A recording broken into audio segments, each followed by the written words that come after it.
देखिए, एसी एक फेज परिपथ हमें आज जो पढ़ना है, एसी एक फेज परिपथ क्या है, कैसे ये कार्य करता है, क्या इसकी सिद्धांत है, इस विषय में हमको पढ़ना है। एसी के विषय में आप जानते हैं, एसी मतलब ऑल्टरनेटिंग करंट, प्रत्यावर्ती धारा। आपको पिछले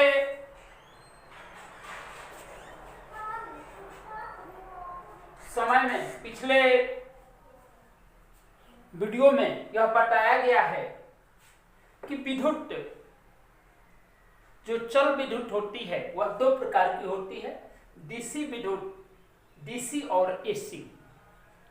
डीसी अर्थात वह विद्युत धारा जिसका मान और दिशा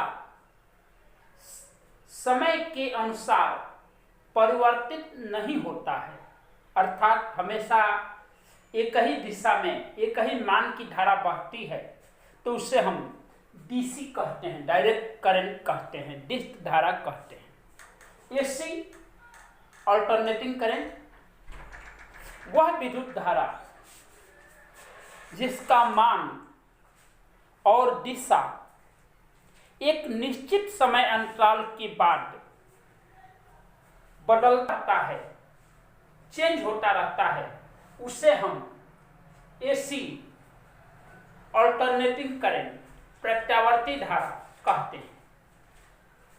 एसी में हमको पढ़ना है, एसी एक फेज प्रणाली क्या है।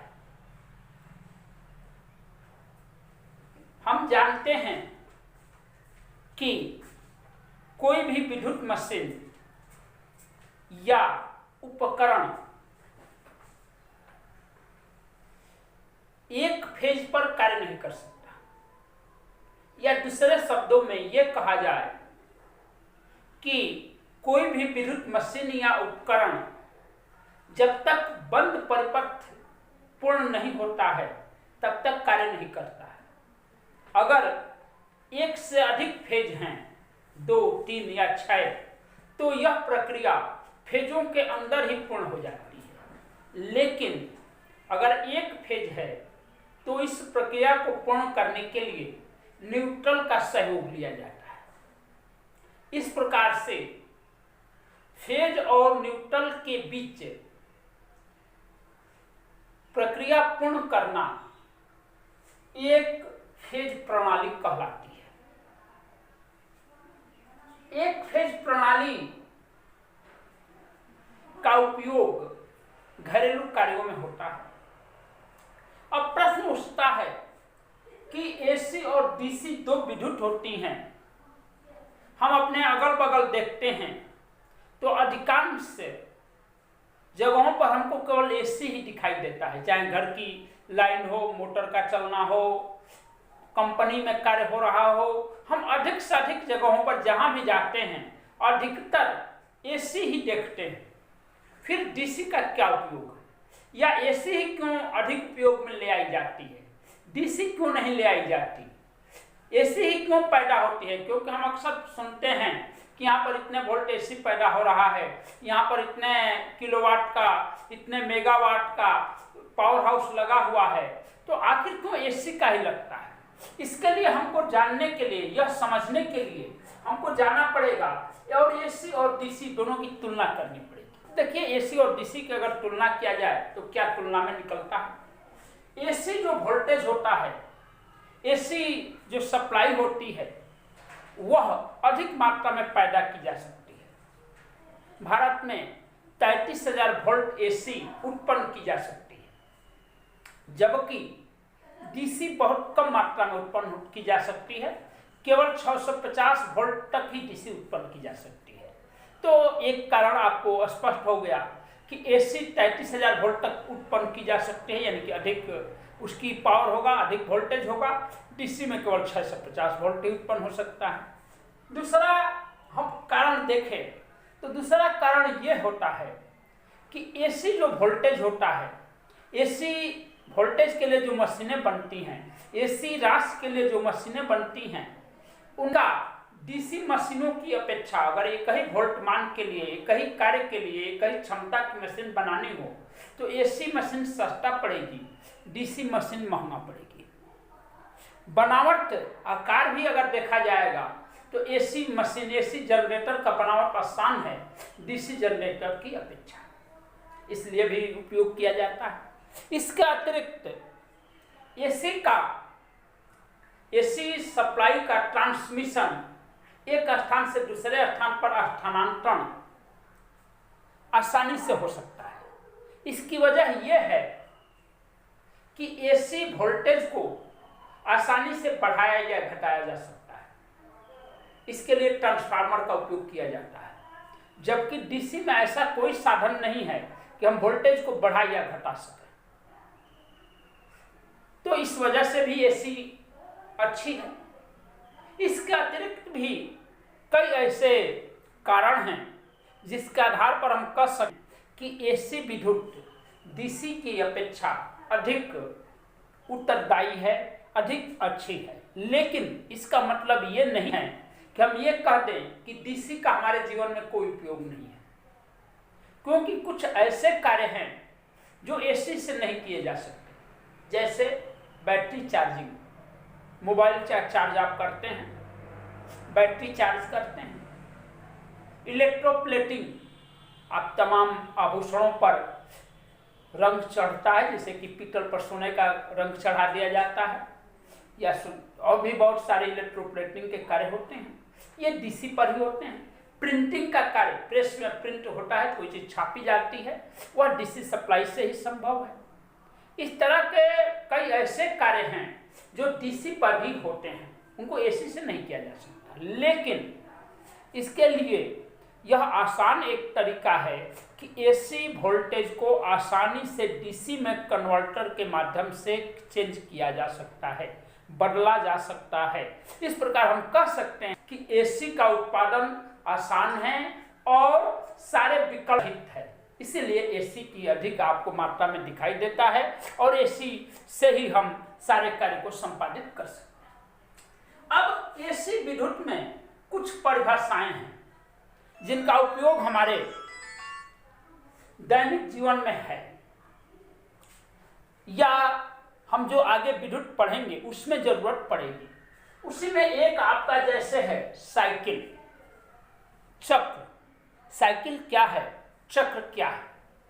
आप ये कह सकते हैं, जैसा कि हमने बताया था कि एसी वह विद्युत है जो हमेशा समय के अनुसार अपने मान एवं दिशा को बदलती है।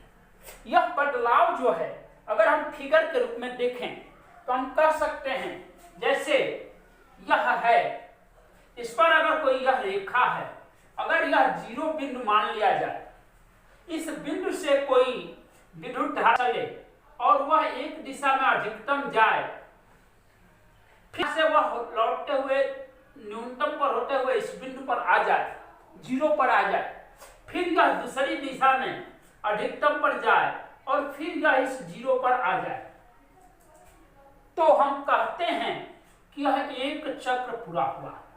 अर्थात यह आप कह सकते हैं कि किसी ऐसी राशि द्वारा शून्य से एक दिशा में अधिकतम तक, फिर अधिकतम से शून्य तक तथा पुनः विपरीत दिशा में उस शून्य से अधिकतम तक और फिर अधिकतम से शून्य तक जो रास्ता तय होता है, जो भाव, जो चक्र बनता है, उसे हम साइकिल कहते हैं। जो आकार बनता है उससे हम साइकिल कहते हैं, चक्र कहते हैं।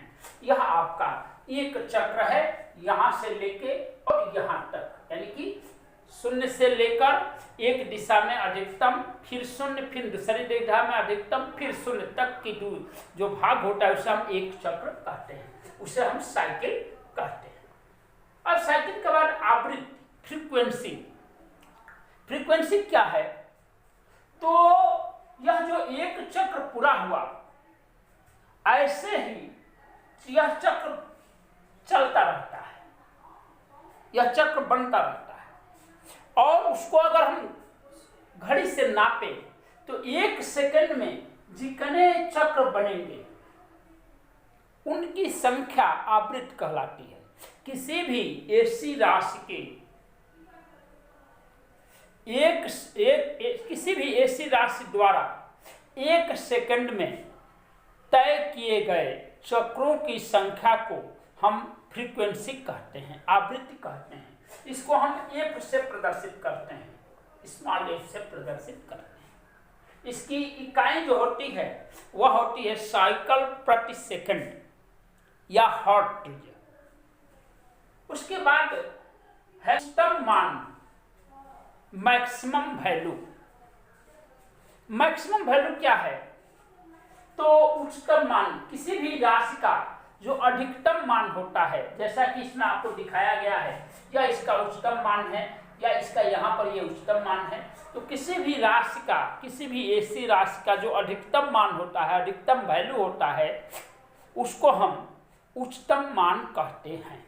ठीक है, इसे आई या भी मैक्सिमम, MAX, आई मैक्सिमम या भी मैक्सिमम, करंट है तो आई मैक्सिमम, वोल्टेज है तो भी मैक्सिमम, पावर है तो P मैक्सिमम, आदि से हम प्रदर्शित करते हैं। उसके बाद है तत्कालिक मान, क्षणिक मान। क्षणिक मान क्या है? तत्कालिक मान क्या है?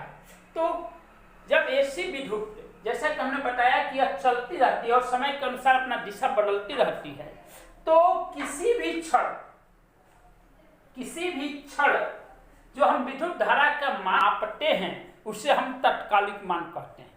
किसी भी ऐसी राशि का किसी भी क्षण मापा गया मान तत्कालिक मान कहलाता है, क्षणिक मान कहलाता है। इसको हम IX से प्रदर्शित करते हैं, तत्कालिक मान से प्रदर्शित करते हैं। उसके बाद है RMS मान, RMS, इसका अर्थ होता है रूट मीन स्क्वायर वैल्यू, वर्ग माध्य मूल। इसमें क्या होता है? तो यह जो होता है यह एक प्रकार का वह मान होता है जिसमें कि अगर उसी मान की DC सप्लाई हो और उसी मान का AC सप्लाई हो, तो अगर उतना ही ताप उत्पन्न करे जितना कि DC सप्लाई द्वारा हो रहा है, तो उस धारा के मान को, उस वोल्टेज के मान को हम RMS मान कहते हैं। इसको IRMS से हम प्रदर्शित करते हैं। इसका मान जो होता है वह होता है 0.1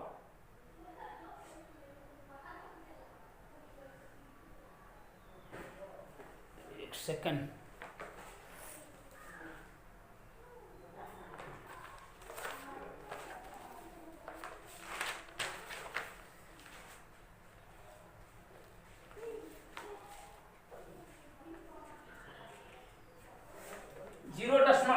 .707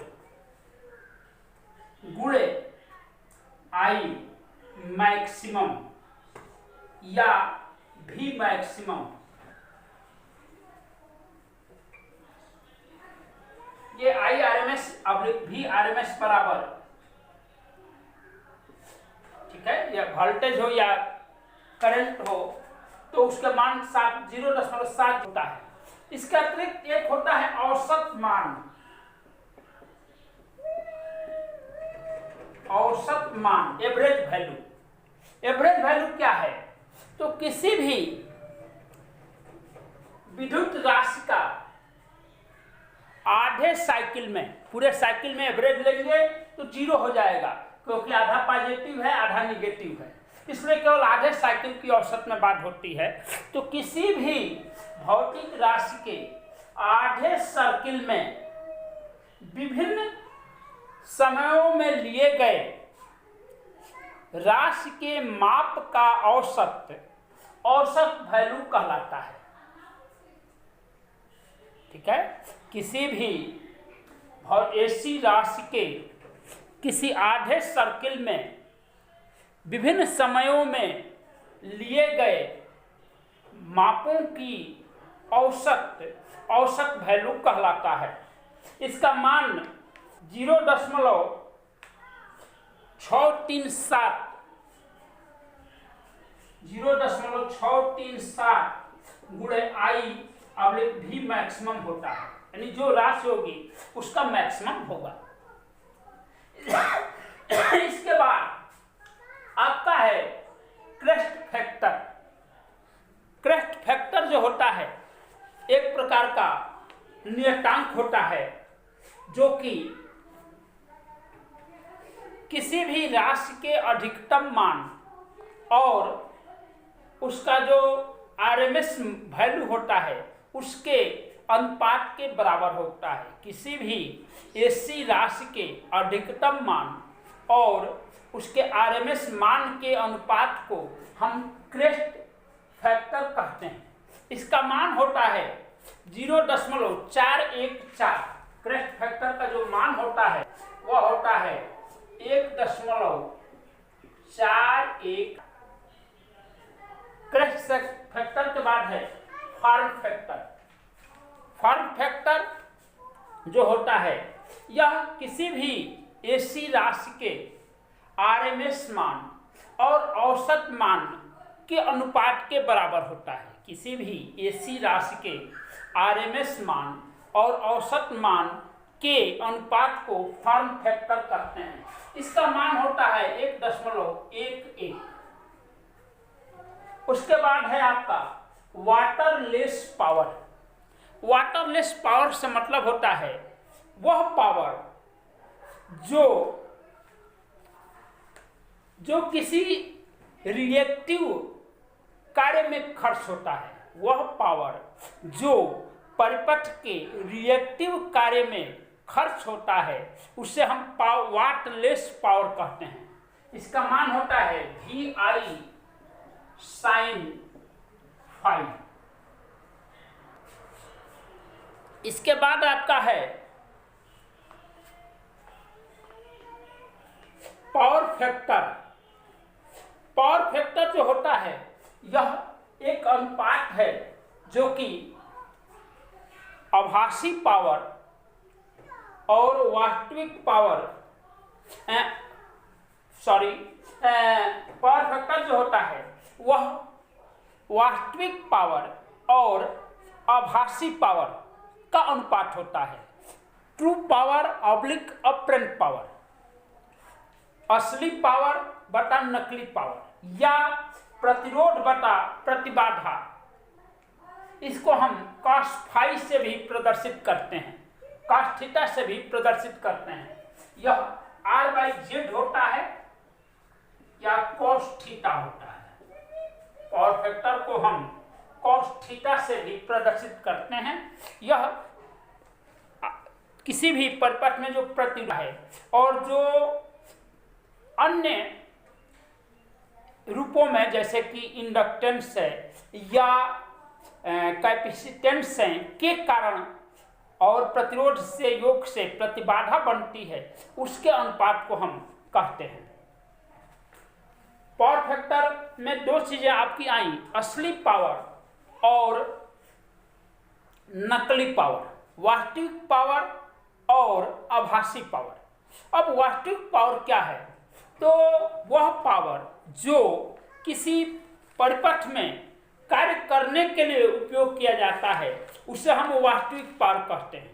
वह पावर जो परिपथ के वास्तविक कार्यों के लिए उपयोग किया जाता है, जिसका उपयोग सही कार्यों के लिए किया जाता है, उसे हम ट्रू पावर कहते हैं, असली पावर कहते हैं, वास्तविक पावर कहते हैं। यह VI cos फाई के बराबर होता है। वास्तविक पावर जो होता है ट्रू पावर वह VI cos फाई के बराबर होता है। जो आभासी पावर है, जो अपरेंट पावर है, यह जो है वह पावर है जो कि वोल्टेज और करंट जो लोड के लिए आरोपित है, दिए गए हैं, के गुणनफल के बराबर होता है, यानी कि VI होता है। देखिए, वास्तविक पावर VI cos फाई, आभासी पावर यानी कि अपरेंट पावर जो कि नकली पावर है, यह VI होता है। इसके बाद आपका लोड फैक्टर। लोड फैक्टर क्या है? तो जो आपका औसतन पावर है और जो आपका अधिकतम उपयोग के लिए पावर है का अनुपात लोड फैक्टर कहलाता है। या ये कहा जाए कि अगर एक वर्ष के लिए जो हमारा kWh पावर है वह और अधिकतम जो पावर है आवश्यकता के लिए उसमें 365 गुणे 24 यानी कि एक वर्ष के घंटे के लिए जोता है उसको गुणा करके और उसमें 100 का गुणा कर दें तो हमें लोड पावर फैक्टर निकल जाता है।